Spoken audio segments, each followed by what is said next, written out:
So here's a phone that I think deserves a lot more attention than it's probably going to get. It's from IQOO, it's the 13, and this model here really stands out for me on the features, the price, and what you are really getting for what you're paying. You're getting a over 6,000 milliamp hour battery. You have the Snapdragon X Elite, a brilliant flat 144 Hz LTPO AMOLED screen, and some very decent cameras in a package that is really surprising me. I'm finding it a phone that's quite hard to fault, and it certainly should be getting a lot more attention than I think it's going to be getting, because a lot of people are maybe put off by that IQOO name, the branding, but this is from Vivo, and it's a solid phone, as you'll see in this review. So this is what you will find included. We've got a Type-C to Type-C cable because it's a Type-C charger too. And the good thing about it is, look at this, 120 watts, so very powerful. And unlike other companies, we do also get this, a TPU case. That's an awesome trade tool. You can see the BMW M Motorsport version, which I have here. So a clear case that does fit it perfectly. So I'm quite the fan of the IQOO 12. That was one of my favorite phones, and I think it had a very good design to it, build quality, excellent. Same exact case here with this model. Now, it's 213 grams the weight, 8.1 millimeters thickness, and the back glass here, this has a matte finish to it, so no fingerprints picked up. And I like the look of it. I always seem to go for the white and the silver frame. I think it just looks a lot more stylish. It's classic kind of look to it, and it doesn't age that bad at all. Now you will see that we've got this LED. This is their Monster Halo, they call it, the LED RGB lights around the outside. Now this is great for setting, for example, notifications, low battery, various other things you can do through the software, and it gives it a bit of a unique look to it. Now I wish it was a little brighter, but you can still see it now with my bright lights on, and now with the lights off, then of course it does stand out a bit more. And if it's in a pitch black room, it's very bright, and of course you can turn it off if you don't want it. So here with our camera module, we have 3 50 megapixel cameras, so ultra wide, 2x optical, and main camera. And this little ring here is housed within that, our LED for the LED flashes. So I think it's a nice looking phone, very nice. The frame around the outside of this silver here. Up the top here, we have our loudspeaker, microphone, antenna lines. The power button and volume up and down made out of metal, and in hand feels good. I've got easy access to that. Now the fingerprint reader, I can't see it in any of the official materials that I've got, but I am certain it's ultrasonic because there's no way optical would be this good. I mean, this is a fantastic fingerprint reader. So typical of Vivo when they use the ultrasonic, that it's a fingerprint reader that has never failed me. It is that good. It's 10 out of 10, and you can see how quick that is. It just unlocks straight away. So the bezels are quite slim that we do have here with our screen, which is 6.82 inches. Now this is a 2K display, OLED, AMOLED 144 Hz, and it's very smooth and it looks fantastic. Really good screen. Now up to 4500 nits is their claim with HDR content, and in direct sunlight, it is clear I can still make it out. It's very good. 32 megapixel camera right here. And yes, this is 100% flat the screen. So there's no like curved edges to that at all. It is flat. It looks great. And overall, I'm a big fan of this design. So let's have a look more. What have we got? So Type-C port with video out support. Now I plugged it in. It offers me a mirror display option, but no desktop mode, unfortunately. Loudspeaker and 2 nano SIMs in our SIM tray. It's our microphone there, the antenna lines. So it's a very good looking phone, and of course you've got that BMW M Sport right there with the alpha version that I do have. So I hope you can see just how clear and vibrant and brilliant this display looks, and for once I think with my recordings I am actually doing this display justice. So 144 Hz LTPO AMOLED. And I'll just jump into settings because I wanted to show you here that there are a few options we do get with that refresh rate under display. So we've got the typical settings that I won't even go into. We know all of that. But screen resolution, I have forced it onto the top, which is 3168 by 1440, 2K. It looks sharp. Now, to be honest, at normal kind of viewing distances, you don't notice too much of a difference running the 1080p. If you want the absolute best battery life, then just put it to the 1080p plus or Full HD plus resolution, or you can go here to the 2K, which I've been using for the entirety of this video, my time testing it out. Now we do have their smart switch when it comes to the refresh rate. So it will be in the UI most of the time. It's going to be 144 Hertz, or you can set to standard. What is missing is 90. I don't know. There's quite a few companies that offer 90. They give us that option, but we don't get it here. I hope they can add that with a firmware update. But it's a brilliant looking display, and of course being an AMOLED, that the blacks are super deep, as you can see. Response and touch to this, gestures, everything work really well. And it's just so fluid. The OS that we do have is FunTouch OS 15, and it has improved. FunTouch is getting a lot better than what it used to be like. Now this is paired out with 16 gigabytes of RAM. Everything is super quick and snappy. 512 gigabytes of UFS 4.0 storage, and of course the Snapdragon X Elite. So latest and greatest. This thing is an absolute monster for performance, which I will show you. Now, one last thing to point out too, that this does have an IP68 and IP69 rating to it. So you don't need to worry about splashes, a little bit of water. It will not be a problem for this phone. Now, Vivo IQOO has kept the bloat down to a minimum, but it's not 100% bloat free. There are a couple of apps. I mean, you can see TikTok here and a few others, LinkedIn, but it's not bad compared to some other brands out there. So it's a 6,000 milliamp hour battery. This is almost like the new standard now for flagships with the Snapdragon X Elite. And it's good to see the battery sizes are improving. The silicon carbon batteries are helping with this, of course. And the charging time, very good, 120 watts. And it took 41 minutes to go from 5% to 100, although it's stating 92%. It was actually 100 when it cut out. Now, just ignore this. That's the estimated size there. So you can say that's a typical. In fact, the typical is listed here. The battery equivalent is actually 6,150 milliamp hours, but it's saying 6,000 there. More or less is what the capacity is going to be. Still excellent. Speaking of excellent, Snapdragon X Elite is very quick, and this is our Antutu score, which is right up there. It's not the best and fastest score I have seen. That is, in fact, the Dimensity 9400 I've seen getting almost 3 million points. But this is, if you round up, okay, 2.8. It's excellent, and the fastest that I have seen, the Snapdragon X Elite. Or maybe it was the OnePlus 13, sorry, but it's almost there. Very, very quick.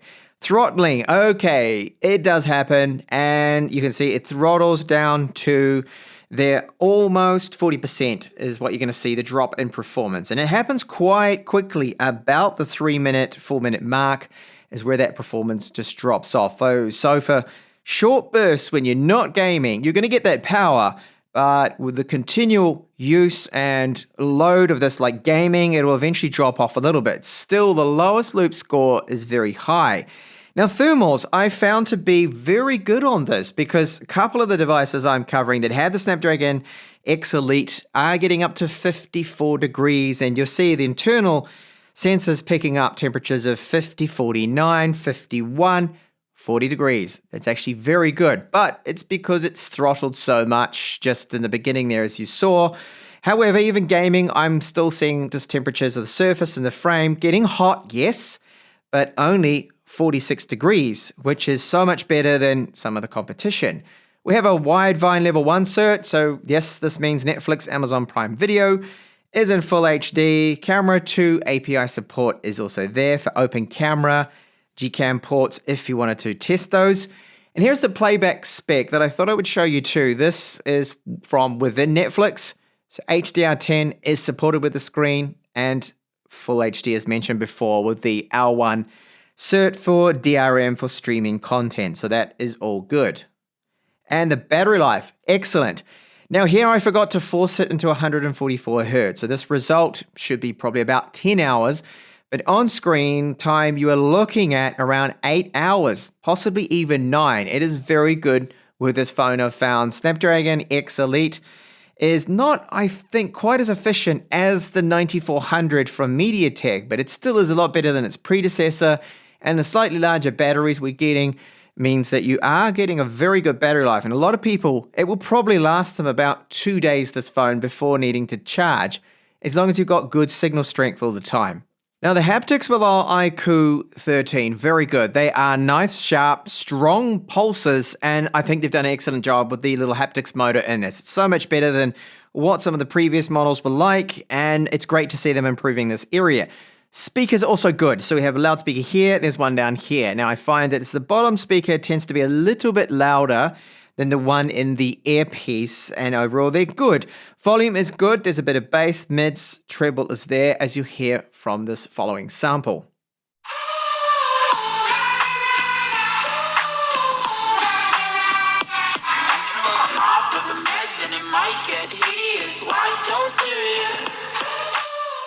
Okay, so good volume, and that is louder than most other flagships. They've done an excellent job, IQOO, with the speaker selection here, the volume, bit of bass to them as you heard. Over to the cameras now with our IQOO 13. So for video performance from the 32 megapixel front-facing camera, we get 4K 60, 4K 30, which I'm currently shooting in. And note that it does not seem to have electronic image stabilization on because it's a little shaky. If it is working, it's not working so well. So I hope that with the firmware update, they can fix this. Otherwise, the quality is pretty good here. Now, I've noticed also that if there's a bit of a light breeze, some wind, the microphones will pick up on that, unfortunately. So here with our main cameras, as I showed you before when we looked at the camera module, that we've got three 50 megapixel cameras. This is our ultra wide, and it's got electronic image stabilization. Main camera f1.9, and this has optical image stabilization. And then we have that 2x optical zoom camera, also f1.9, and it has optical image stabilization. So you can shoot 4K 30, 4K 60, 8K too. But the 8K is only with the main camera, and it's at 30 frames per second. There is no 8K 60 yet that I have seen in any of these phones, even the new Snapdragon 8 Elite phones. The quality, I think, is good. It's very good. The only thing, if I was to nitpick, is I wish that optical zoom was 3x, as I mentioned. I think 2 is fine, but 2x digital zoom and even digital video almost looks just as good as 2x optical. So this 8K footage is 30 frames per second. I know some phones have 8K at 24 frames per second, and to me that looks a little bit choppy, especially when you pan around. We'll see how it is with the IQOO 13. It's using optical and electronic image stabilization for its 8K video. So what about these cameras? Are they any good? Well, ultra-wide photos I find to be a little bit over-processed, sharpened. Main camera, generally very good. And our 2x optical, as you can see, that captures a lot of detail. And then taking it up to 4x zoom now, which is half digital, half optical, still looks very good. Portraits look excellent, the stitching is great, and the skin tones don't seem to be smoothed out when you turn off beautifying. Overall, I think they're pleasant photos that most people are going to be very happy with the portraits. The same goes for selfies. Even with difficult conditions, the sunlight behind me, it was good, and then bright conditions, a lot of detail, skin tones fine, and yes, it's a little warm here, the tone of it, but overall good selfies from the 32 megapixel camera. The main sensor handles HDR really well, and look at this shot. I think it's stunning. It's very good from the main camera. However, the ultra-wide with HDR, I find that it's overdone here by IQOO. The processing is just too much. It's over-sharpened. There's noise and even this texture when I crop in now to the shot. So a bit of work is needed, definitely with the HDR ultra-wide photos. Now we do get Vivo Super Macro, but it's not as good as the X100 Ultra or the X200 Pro series, the Super Macro. A little overexposed, not quite as detailed, and bright red flowers, it is oversaturating the reds, which is something that's very common with Vivo phones that I've experienced.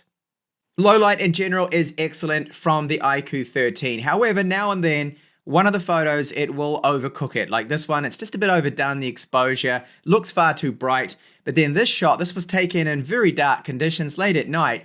It came out really well with plenty of detail. In general, the IQOO 13 can take some really nice photos. I'm overall happy with it. It's just further tweaking and optimization is needed. Now the gaming performance has been excellent. I've found that yes, it gets a little warm, but it does not skip a beat here. The IQOO 13 Snapdragon X Elite, 16 gigabytes of RAM. You know the drill here. Top specs, top performance. It really is very good here on the highest possible settings at 60 frames per second. Good loading times too. thanks to the very fast UFS 4.0 storage. So if you game a lot, you're not going to be disappointed. Is it the absolute fastest? No. There's a phone that's up and coming called the Red Magic 10 Pro. It's got a fan in it, and it really pushes the thermals and everything really, really hard. But to be honest, you don't need it. This phone, it stays a lot cooler. Yes, the frame gets a bit warm, but it still delivers outstanding performance for gaming. And really, it's such a good phone, an all-rounded phone, I feel.